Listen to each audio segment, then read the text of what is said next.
Hayyashamaa akkam jirtu kabajamtoota hordoftoota Gammitii hundi keessaniyyuu bakka jirtanitti akka nagaa taatan abdiin qaba. Tolee, barnoota keenya irraanis wanta isin fayyadaa isin gargaara jedhee yaade tokko isiniif qabadhee dhufee jira. Innis akkamitti appilikeeshinii tokko duwwaa gargaaramuudhaan suuraa yookaan footoo nu jalaa badee salphaatti akka argachuu dandeenyu isinitti agarsiisa jechuudha. Kunis akkaataa itti fayyadama isaas baay'ee salphaadha. Tolee, gara barnoota keenya irraa osoo hin galiin dura chaanaala yuutuubii Gammitii sabskiraayib gochuun mallattoo bilbilaa tuquun maatii keenya ta'an isiniin jedha. Viidiyoowwan isin barsiisu jedhee yaade isiniif qabadheen dhufa. Tolee, gara barnoota amma kallachumaan gara barnoota keenya irraatti galla. Maarree akkuma jalqabaa isiniif himuuf yaaletti akkamitti appilikeeshinii tokko duwwaa gargaaramuudhaan suuraa yookaan footoo nu jalaa badee salphaatti akkamitti argannu isinitti agarsiisa jechuudha. Kanas appilikeeshinii tokko duwwaatu nuuf hojjeta. Appilikeeshiniin kunis maqaan isaa diisk diigar jedhama. Appilikeeshinii kana salphaamatti Play Store irra deemtanii diisk diigar jettanii yoo sarchi gootan ni argattu jechuudha. Sana booda appilikeeshinii kana install godhattanii akkaataa itti fayyadama isaa isinitti agarsiisa jechuudha. Appilikeeshiniin kun suuraawwan nu jalaa badan yookaan footoo osoo nuti hin beekiin yookaan diingata nu jalaa badan guutummaan guutuutti nuuf fida jechuudha.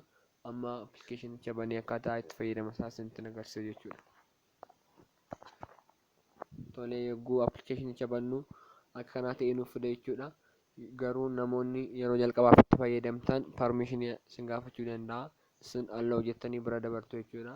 Yogguu allow gootanii hunduma keenyaaf iyyuu akka kanaa ta'ee nuuf fida. Tolee, akkuma gara jalqabaa irratti argaa jirtan start basic photo scan kan jedhu yookaan kan inni isiniif marse kana al takkaaf hin tuqnu jechuudha. Kana gochuudhaaf bilbila keenya ruutii jala gashuun nu barbaachisa jechuudha. Yoo bilbila keenya ruutii jala gashine bilbila keenya irraa rakkoo adda addaa gahuu waan danda'uudhaaf bilbila keenya osoo ruutii jala hin gashiin salphaamatti appilikeeshinii kanaan akkamitti suuraa akka nu jalaa badee argachuudhaaf start basic photo scan kan jedhu kana ni tuqna. Tolee, yogguu kana tuqnu hunduma keenyaaf iyyuu akkanaa ta'ee nuuf fida. Akkuma gara gajjallaatti argaa jirtan gara dhumaa scanning kan jedhu kana jira. Amma footoo nu jalaa badee sana scan nuuf gochaa jira jechuudha. Kana gochuudhaaf yeroo nu gaafata jechuudha, yookaan amma faayila kana barbaadee scan godhee fidutti yeroo nu gaafata jechuudha. Tolee, akka viidiyoon kun isinitti hin dheeranneef paawuziin godha. Tolee, hordoftoota koo amma akkuma argaa jirtan suuraawwan muraasa nuuf fideera, garuu guutummaan guutuutti scan godhee fixne.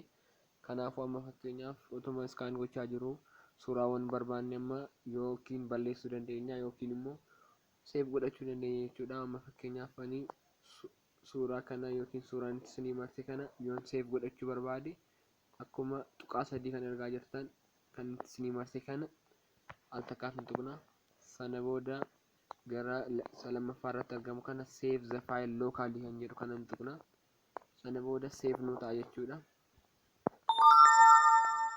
Footoon kun save nu ta'eera jechuudha.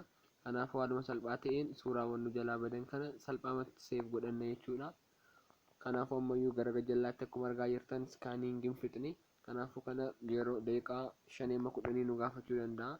Akkuma inni fixeen suuraawwan barbaanneen guutummaan guutuutti balleessina yookaan delete permanently kan jedhu tuqnee balleessina, yookaan immoo save the file locally kan jedhu kana yookiin save this file locally kan jedhu kana tuqnee save godhanna jechuudha. Haaluma salphaa ta'een suuraawwan nu jalaa badan kana salphaamatti arganna jechuudha. Tolee, hordoftoota Gammitii barnoota keenya irraa akkamitti suuraa yookaan footoo nu jalaa badee salphaatti appilikeeshinii tokko duwwaa gargaaramuun akkamitti argannu isinitti agarsiisee barnoota kana irraa akka barattan abdiin qaba. Barnoota biraan ammoo wal arginutti nagaatti.